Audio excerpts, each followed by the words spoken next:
ya. Kemudian ya Halim, ya Aliyu, ya Azim, kemudian ya Halim. Itu disebutkan Halim. Apa Halim itu? Halim huwa alladhi ya'lam dunubal qusah wa yara mukhalafatahum li amrihi wa nahyihi. Itu artinya ya Halim. Halimnya Allah itu apa?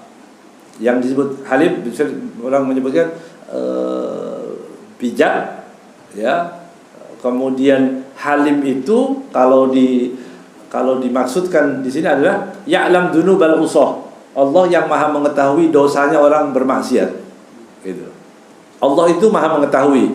Kita bisa bayangkan, ada orang bermaksiat kepada kita bikin peraturan misal begitu, jangan gini, jangan begini, depan kita, gitu. Atau apapun kita bikin peraturan, kemudian orang-orang tadi mengatakan iya baik, tapi di luar dia maksiat, gitu. Kemudian kita tahu bahwa orang itu maksiat. Kira-kira kalau ketemu orang itu gimana? Melanggar peraturan yang kita bikin, dan dia mengatakan iya betul, ya. Betul. Ini peraturan demi kebaikan. Betul, ini demi kebaikan. Benar. Manggut-manggut begitu ya. Ternyata dia melanggar. Gitu. Ternyata dia melanggar dengan peraturan yang kita bikin. Kira-kira kalau kita ketemu kemudian kita ketemu orang itu, bisa nggak senyum gitu? Kita ditipu gitu ya. Awas, besok sebelum maghrib bisa kita peraturan harus mandi semua, atau setelah maghrib mandi, kemudian harus salat tarawih. Paham? Kita kasih peraturan. Ini orang-orang semua di depan kita, gitu. Besok nggak mandi, nggak salat tarawih, ya. Waktu terakhir udah selesai semua, pura-pura duduk. Tapi kita tahu ada CCTV, ini orang bohong. Begitu. Tuh ketemu, Masya Allah Ustaz. Gitu. Tapi dia melanggar orang ini. Enggak, ini gambaran. Kira-kira bisa nggak kita? Bisa nggak gitu? Nggak bisa, ya. Nah, Allah Subhanahu Wa Taala Al-Halim.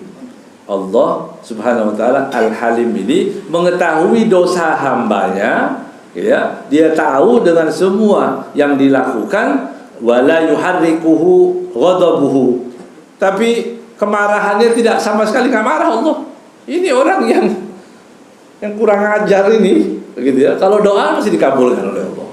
Itu maknanya Halim ya Allah. Berdosa, ya. Orang ini melanggar, nggak pernah sholat, gitu kan? Melanggar, membuka aurat, riba dimakan, puasa nggak puasa. Waktu dia sakit minta, ya Allah ampuni dosa, ya Allah sembuhkan penyakit. Nggak malu ya? Nggak malu kita ini. Tapi memang itu Halim ya Allah. Nggak bisa sama manusia. Kalau manusia nggak pantas itu. Kita melanggar kemudian kita minta, tapi buat Allah itu Halim. Paham? Ya? Paham itu artinya Halim ya Allah, tidak terpancing dengan dosa yang dia lakukan, tetap namanya itu ya Halim. Maka kita orang kalau baca ya Halim ini tadi pantas kalau kita ini. Kita kan banyak melanggar. Kurang banyak. Kurang banyak nggak kira-kira mukhalafah gitu? Banyak banget. Ya, banyak. Tapi kita bilang ya Halim, ya Halim, ya Halim. Karena Allah Maha tahu. Itu arti daripada ya Halim, ya. Wala ya'jilu fi uqubatihim ma'a ghayatil qudrah. Dan Allah tidak mempercepat adab buat orang. Ini kan banyak orang kurang ajar sekarang nih. Seperti tadi disebutkan, ya, ulama, ya, habaib dicaci, agama Islam dicaci. Sekarang ini luar biasa. Orang menghina Islam, menghina Nabi Muhammad SAW, terang-terangan, yang enggak di penjara juga, ya, di penjara pun enggak, menghina Nabi, menghina Islam. Saya Nabi ke-26, gitu katanya. Bukan orang Islam, ya, ngomong begitu, bukan orang Islam. Ya. Azabnya Allah itu layak ini, ya, layak untuk diazab. Kalau orang-orang yang soleh itu merasa memang kita layak diadab. Tapi kalau orang-orang yang kurang ajar, memang dia merasa masih belum pantas, kurang ajarnya kurang. Dosisnya harus tingkatin lagi begitu. Kan Habib Umar Al-Attas gitu ya. Umar Al-Attas duduk pakai baju bagus, mau berangkat ke masjid. jalan di perjalanan, kemudian dari atas ada orang ambil itu kotoran, air kotoran dari bekas masakan apa-apa itu yang kotor-kotor, air kotor dari atas disiram. Di bawahnya Habib Umar Sahibur Ratib. Kena rombongannya, kena semua bajunya. Begitu. Orang pengikutnya bilang yang bersama Habib Umar, "Hei, kurang ajar." Begitu. Kamu nggak tahu nih siapa Habib Umar? Habib Umar, apa-apa. Kita ini cuma air kotor. Ya, kita itu lebih layak untuk dapat adab dari Allah. Oh, sampai gitu ya. Nah, gitu. Kalau wali-wali Allah itu memang begitu ya. Walinya Allah begitu. Kita ini nggak rajin ibadah tapi merasa wali. Itu kelebihan gitu ya. Nah, gitu. Nggak rajin ibadah tapi kita merasa wali, merasa hebat ya. Jadi itu makna daripada Al-Halim ya. Jadi yang Allah Taala pantas untuk memberikan adabnya kepada siapapun, tapi Allah Subhanahu Wa Taala tidak mengadabnya. Ada makna daripada ya Halim ya. Apa khawasnya dikatakan? Apa keistimewaan kalimat ya Halim ini? Min khawasihi man katabahu fi baraqatin wa wada'ahu fi mazra'atin la yadurruhu al-afad biidznillah ta'ala. Oh, itu kata ya. Ya, salah satunya faedahnya begitu. Kalau dia tulis di kertas kemudian diletakkan di mana mazra'ah, kebun. Gitu, ada kebun, orang punya tani atau punya apa, itu insyaallah enggak kena penyakit. Begitu. Mazra'ah itu tidak terkena penyakit. Ikhtiarnya boleh. Ikhtiar pakai apa? Pakai pupuk, pakai obat supaya nggak kena hama dan sebagainya. Tapi perlu kita harus ikhtiar juga. Apa ikhtiar kita? Tulis ya Halim. Itu kalau diletakkan dari pohon kayak dari mana, itu katanya ini dijaga daripada ya Halim. Kemudian ya Alim, ya Alim, ya Halim, ya Alim. Ini sifat Allah SWT. Bima alim, al-alim, apa artinya? Maha mengetahui fi suduril ahibba wa qulubil a'da. Allah SWT maha mengetahui. Mengetahui apa? Mengetahui yang ada, yang tersembunyi di hati orang-orang yang cinta kepada Allah dan di hati orang-orang yang memusuhi Allah. Udah tahu semua ya. Al-alim ya. Dalam Al-Quran, makanya kalau kita sering bertanya, kita mau tahu keadaan orang kafir, orang munafik, ciri-cirinya bagaimana? Jangan tanya ke mereka, kamu bagaimana Islam? Ya, tentang Islam bagaimana? Oh, Islam itu baik gitu. Di depan. Wa idza khalau ila syayatinihim qalu innama nahnu mustahzi'un. Gitu kan? Jadi kalau mau tahu orang kafir, tahu orang munafik, ciri-ciri orang mukmin, bukan tanya kepada mereka, baca Al-Qur'an, semuanya ada. Nah, kalau baca Al-Qur'an nanti ketemu semuanya. Ya, qad badatil baghdha'u min afwahihim wa ma tukhfi suduruhum akbar. Orang lihat sekarang ada orang benci kepada Islam, mencaci Islam, mencaci Nabi Muhammad. Enggak akan habis itu. Tidak akan bisa semua orang-orang yang benci itu, orang-orang munafik, orang-orang kafir, untuk melampiaskan kebenciannya kepada Nabi Muhammad sallallahu alaihi wasallam. Enggak akan bisa. Ya, enggak akan bisa. Badal baghdha min afwahim, dari mulutnya udah tampak kebencian. Wa ma tukhfi suduruhum akbar, yang tersembunyi dalam hatinya lebih banyak. Kata siapa? Allah. Jadi kalau ada orang mau pura-pura baik begitu. Sekarang ada orang buka puasa di kelenteng, buka puasa di tempat ibadah orang non muslim. Kenapa? Masjid nggak boleh. Tapi kalau yang non-muslim bikin buka puasa boleh. Ini kan aneh ini. Ya, ini dibiarkan supaya orang-orang Islam mengatakan bahwa kan yang lemah iman ya dapat satu piring aja.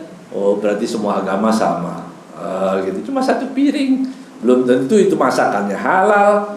Ya, yang dimasak apa itu? Nggak tahu. Ini hati-hati. Allah sudah katakan qad badatil baghdha. Sudah tampak kebencian di mulut mereka, yang tersembunyi dalam hati lebih besar. Allah Al-Alim, itu sifatnya Allah SWT. Al-Alim, maha mengetahui. Mengetahui apa? Mengetahui dalam hati. Maka kita kalau dalam hati ada apa-apa, ya Allah, ya Alim, ya Alim, Allah maha mengetahui. Maksudnya bagaimana? Jika kita mengatakan Allah Al-Alim, udah kita nggak usah repot-repot punya bahasa kita perhalus, kita perbagus, nggak usah. Allah Maha mengetahui, udah selesai. Ya, ada orang berdoa nggak bisa doanya gitu ya, iya kan? Banyak cerita-cerita begitu. Orang bisa berdoa nggak bisa doa, ya. Tapi Allah Maha mengetahui. Ya udah pakai redaksi dia saja, itu. Karena dia sudah meyakini bahwa Allah Maha mengetahui yang ada dalam hati. Kemudian apa hikmahnya kalau orang sering membaca ya alim ya alim? Apa yang menjadikan dia baik? Man arafa annahu ta'ala alima bihalatihi sabara ala baliyatihi wa syakara ala atiyatihi wastaghfara an khati'atihi. Begitu. Kalau orang sudah mengetahui bahwa Allah Subhanahu wa taala Maha mengetahui tentang hatinya, maka dia akan bersabar dari musibah yang didapati, juga akan bersyukur dengan kenikmatan yang diberi, kemudian dia akan selalu beristighfar terhadap dosa-dosanya. Jadi kalau orang baca ya alim, kita tanamkan bahwa Allah Maha mengetahui. Dapat musibah, Allah Maha mengetahui. Musibah bersumber dari Allah, berani bersabar. Kemudian dia mendapatkan kenikmatan dari Allah juga. Begitu. Allah Maha mengetahui. Itu. Ya. Kemudian juga kalau disebutkan tadi ya alim, ya apa tadi kita baca ya azim, ya halim, ya alim, ya ali, ya azim, ya halim, ya alim. Begitu. Ini disebutkan diriwayatkan oleh Al-Hafidz Ad-Damili. Ya, disebutkan ra'aitu fi kitab ad-du'a lil 'allamah Abi Bakar bin Muhammad bin Walid bin Tarif bin Abdullah annahu qala dakhaltu 'ala al-Mansur. Ini ceritakan bahwa ada seorang Mutarrif tadi masuk kepada rumah Al-Mansur, Khalifah Mansur. Ma'raituhu mahzunan. Aku dapati Mansur tadi wajahnya lagi sedih, gitu. Ya, wajahnya lagi sedih, terlihat banyak masalah di wajahnya, gitu ya. Ini wajah yang tanpa masalah. Kelihatan ya. Wajah punya masalah itu wajahnya gitu. Walaupun dia kaya, bermasalah, ya. Ini wajahnya wajah orang yang tidak punya bermasalah. Padahal dia siapa? Khalifah. Kaya kan khalifahnya? Kaya. Nggak pernah dulu ada cerita kekhalifahan zaman dari Nabi Abu Bakar, Umar, Utsman, Ali dan seterusnya, Khalifah Abbasiyah, Umayyah yang punya utang, nggak ada ya. Nggak ada. Baru di Indonesia yang ada, mulai ada utang ya. Zaman dulu itu nggak ada daulah punya utang, itu nggak ada ya. Iya boleh, silahkan dibaca. Baca kitab Tarikhul Khulafa dari mana. Oh, kekhalifahan ini punya utang sekian, enggak ada gitu ya. Kalau yang sekarang ada banyak. Dan itu boleh disyukuri ya. Ra'aitu mahzunan, ini khalifah kelihatan sedih padahal dia enggak punya utang. Sedih. Mansur kemudian diam.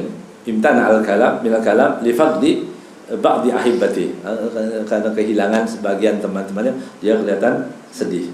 Qala ya Mutarrif ahraqani minal gham ma la yakshifu illa Allah taala.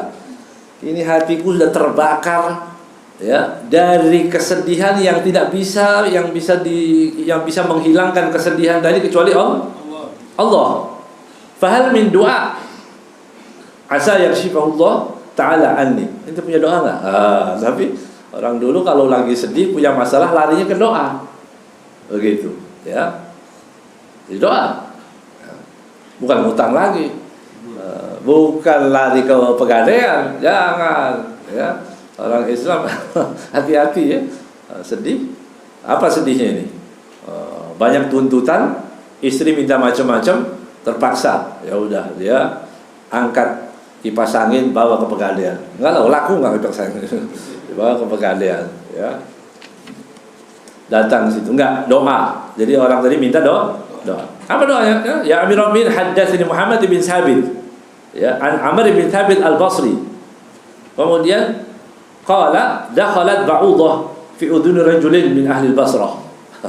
Ada nyamuk yang masuk ke telinga seseorang. Ada cerita ada nyamuk masuk ke telinga orang sampai dia tidak bisa tidur. Fa asharat lailahu wa nahara. Udah malam begadang, siang juga tidak bisa tidur karena menahan sakit ada binatang yang masuk ke telinganya. Faqala rajul min ashabi min ashabi Hasan ud'ullah bi du'ail Ala Al-Hadrami. Kemudian dikatakan coba doakan dengan doanya Ala Al-Hadrami, sahibu Rasulillah, sahibnya Nabi Muhammad sallallahu alaihi wasallam, sahabatnya Rasul sallallahu alaihi wasallam. Kemudian alladzi da'a bihi bil mafaza wal bahr fa khalasahu ta'ala. Waktu itu bagaimana dia mendapati dalam keadaan dia di Sohra, kemudian 2 kali kejadiannya, kemudian yang kedua juga dia mendapatkan di lautan, ya. Qala wa ma huwa, apa ceritanya? Ala Al-Hadrami, ana singkat saja, dikatakan bahwa dia kehausan yang luar biasa dalam keadaan sudah hampir mati, sudah enggak ada air, kemudian fanazala wa shalla rak'atain. Ini amalannya. Turun, kemudian sholat 2 rakaat, kemudian baca doanya, ya Halimu, ya Alimu, ya Aliyu, ya Azim. Sama ini, cuma tertibnya aja beda, ya. Tapi tertibnya dalam hadis ini disebutkan ya Halimu, ya Alimu, ya Azim, ya Aliyu, ya Azim. 4, ya. Isqina, beri kami minum, ya. Langsung datang faja'athu sahabah ka'annaha janah tayr, ya, langsung datang mendung dan diturunkan air, minum di situ dan diminum. Ya, makhidha qabla dzalika al-yawm wa ma ba'dahu. Kemudian waktu dia di perjalanan, begitu ya, di perjalanan irtahalna hatta ataina Khalij, sampai ke laut, bahar. Sampai di laut, padahal dia diutus oleh Rasulullah sallallahu alaihi wasallam, disebutkan di sini. Kemudian dia tidak bisa menyeberangi laut karena tidak ada kapal, perahu. Sama Al-Ala bin Al-Hadrami tadi mengatakan, dia turun lagi sholat 2 rakaat, baca lagi doa dengan doa yang sama. Oh, dia punya senjata pamungkas ini. Apa doanya? Doa tadi, ya Halimu, ya Alimu, ya Aliyu, ya Azim, ya. Ini yang ada di situ juga sama, cuma tertibnya aja yang beda. Gak ada perahu yang bisa mengantarkan dia, ya, gak ada perahu.